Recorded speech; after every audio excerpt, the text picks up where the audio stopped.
तर मेधा कुलकर्णी यांनी पुणे पोलीस आयुक्तांची भेट घेतलेली आहे। पुण्यातील सर्व अवैध धंद्यांवर पोलिसांनी लक्ष द्यावं यासाठी त्यांनी पोलिसांना निवेदन दिलंय। तसंच पुणे अपघात प्रकरणी फडणवीसांनी लक्ष दिलंय, त्यामुळे गुन्हेगारांनी शासन नक्कीच होईल असा विश्वास देखील मेधा कुलकर्णी यांनी व्यक्त केलेला आहे। मोठं निवेदन दिलेलं आहे मी। 3 पानी निवेदन आहे। पुणे शहरामध्ये जे काही सुळसुळाट चाललाय अवैध धंद्यांचा आणि अक्षरशः उधाण आलेलं आहे आणि याच्यामुळे पुण्यातले सामाजिक स्वास्थ्य आणि सुरक्षितता धोक्यात आहे। नागरिक प्रचंड नाराज आहेत। या सगळ्यावर तातडीने इलाज केला जावा यासाठी मी भेट घेतली। त्यांनी आश्वासन दिलेलं आहे की नजीकच्या काळामध्ये या सगळ्या अवैध धंद्यांना आळा बसलेला दिसेल।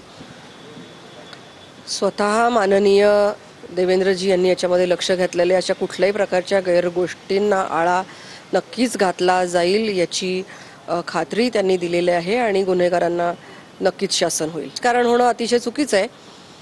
ठिकठिकाणी कोणाकोणाचे काय काय उद्योग आहेत हे सगळ्यांनाच माहीत आहे आणि त्यामुळे दुसऱ्यांवर आरोप करण्यापूर्वी एकदा विचार करा।